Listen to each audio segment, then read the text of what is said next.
세상 모든 일에 웃음을 터뜨리는 사람을 아시나요? 대부분의 사람이라면 멘탈이 무너질 법한 상황에서도 유머를 찾아내는 그런 사람 말입니다. 네, 맞습니다. 그들은 아마도 산전수전을 다 겪었을 가능성이 큽니다. 단순히 학창시절 머리 스타일을 망친 정도의 불행을 말하는 게 아닙니다. 세상을 바라보는 방식을 근본적으로 바꿔버릴 만큼 거대한 시련을 겪은 경우를 말하는 것이죠. 상황을 한번 그려보겠습니다. 누군가 운전 중에 그들 앞으로 급하게 끼어듭니다. 도로 위에서 화를 낼까요? 아니요. 그들은 이미 마음속으로 두세 걸음 앞서 생각하고 있습니다. 저 운전자가 오늘 운수 나쁜 날을 보냈거나, 이혼 소송 중이거나, 아니면 단순히 화장실이 정말 급해서 저러는 건 아닐까 하고 말이죠. 자신의 인생에서 거대한 폭풍우를 견뎌낸 사람들에게 타인이 뿌리는 가벼운 소나기 정도는 전혀 다르게 느껴지기 때문입니다. 너무 많은 일을 겪은 사람들에 대해 아무도 말해주지 않는 사실이 하나 있습니다. 그들의 뇌는 말 그대로 다른 주파수에서 작동합니다. 고장난 게 아닙니다. 훈련된 것입니다. 위협이 더 이상 존재하지 않는 세상에서도 살아남기 위해 생존이라는 명작을 만들어내도록 필사적으로 훈련된 결과죠. 하지만 표면 아래에서는 더 기이한 일이 벌어지고 있습니다. 이 사람들은 삶의 혼란에 대해 일종의 면역력을 갖게 됩니다. 고통을 느끼지 못한다는 뜻이 아닙니다. 고통에 의해 완전히 파괴되지 않는 면역력이 생긴 겁니다. 그들은 생존이 단순히 가능한 정도가 아니라 필연적인 것임을 배웠기 때문입니다. 여기서 이야기는 반전을 맞이합니다. 지옥을 겪은 사람이라면 냉소적일 거라고 생각하기 쉽습니다. 세상을 비관하고 마음을 닫았을 거라고요. 하지만 종종 정반대의 현상이 나타납니다. 그들은 여러분이 만날 수 있는 가장 공감 능력이 뛰어난 사람이 됩니다. 그야말로 격렬할 정도로 공감합니다.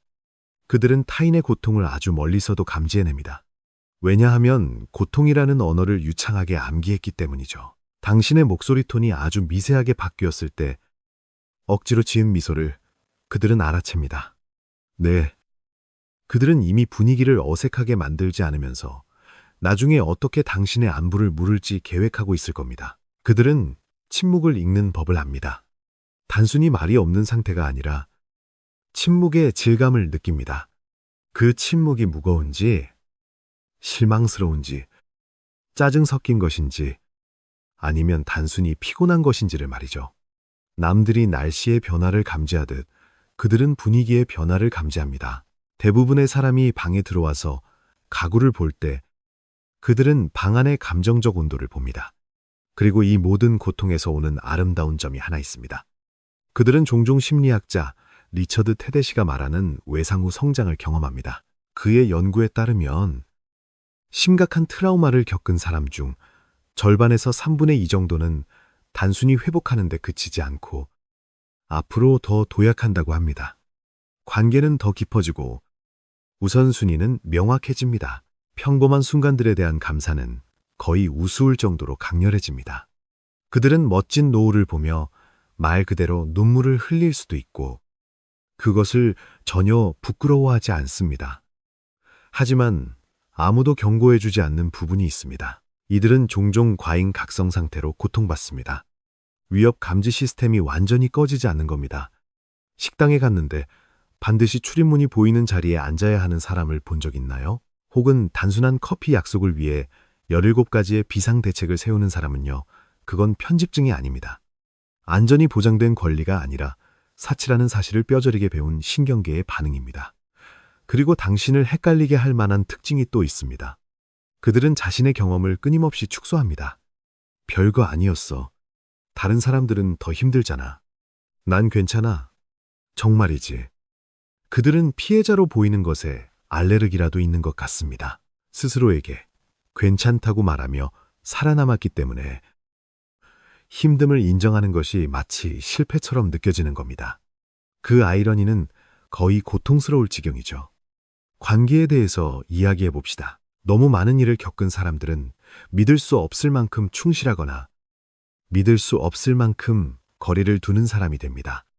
때로는 이 두 가지가 동시에 나타나기도 하는데 듣기만 해도 혼란스럽죠. 그들은 당신을 위해서라면 새벽 3시에도 주저없이 달려올 겁니다.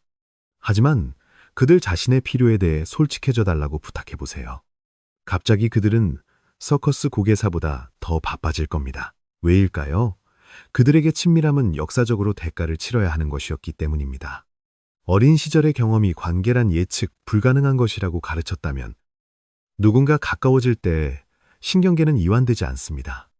오히려 긴장하며 대비하죠. 많은 사람이 모순을 갖게 됩니다. 연결을 간절히 원하면서도 누군가에게 의존하는 것을 두려워합니다.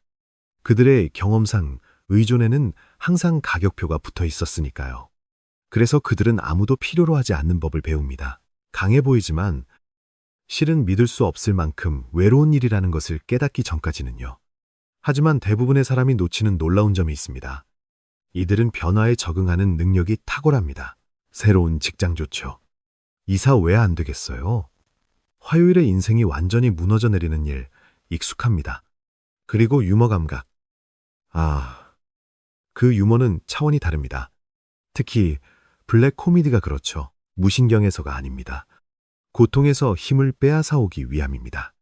자신의 불행이 가진 부조리함을 비웃을 수 있을 때 고통은 그 지배력을 어느 정도 잃게 됩니다.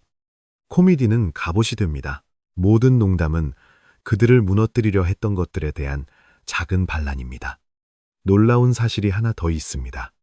너무 많은 일을 겪은 사람들은 통제에 대해 강렬한 집착을 보일 때가 많습니다. 그들은 인생의 아주 사소한 디테일까지 미시적으로 관리하려고 하면서도 동시에 거대한 불확실성에 대해서는 기이할 정도로 초연합니다.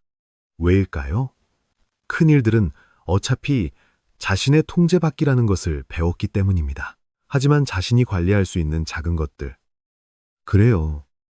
그들은 어떤 머그잔을 쓸지에 대해서는 실존적 고민을 하면서도 불확실한 커리어에 대해서는 완전히 태평할 수 있습니다. 이 모순이 핵심입니다.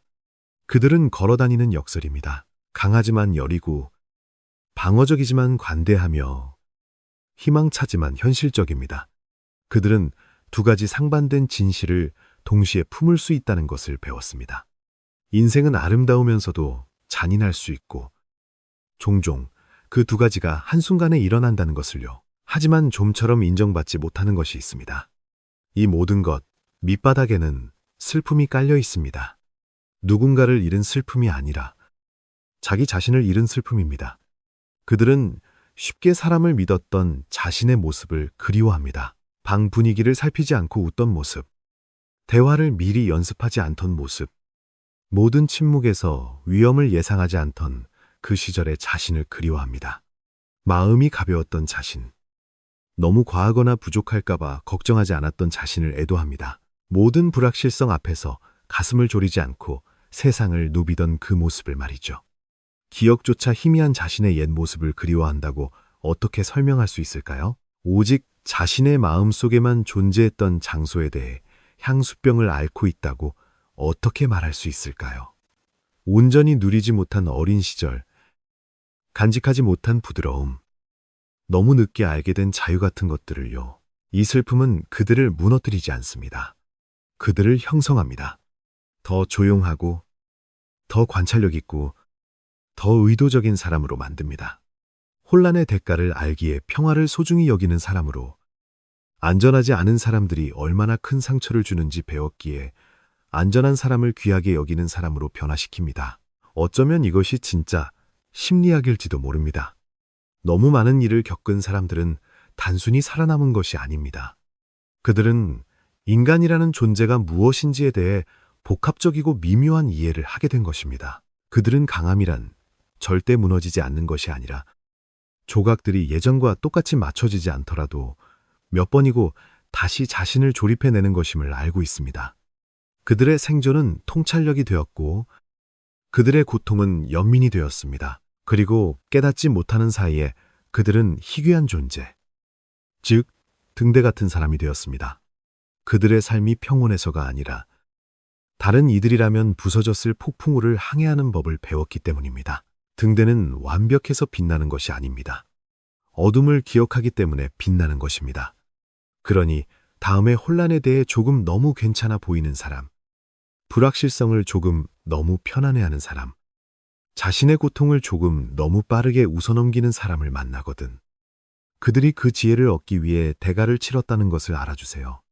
모든 농담, 모든 경계, 예상치 못한 깊이의 모든 순간들. 그들은 너무 많은 일을 겪어왔습니다. 그리고 어떻게든 여전히 여기에 있고, 여전히 노력하고 있으며, 여전히 희망을 찾고 있습니다. 그것은 단순한 심리학이 아닙니다. 움직이는 시입니다.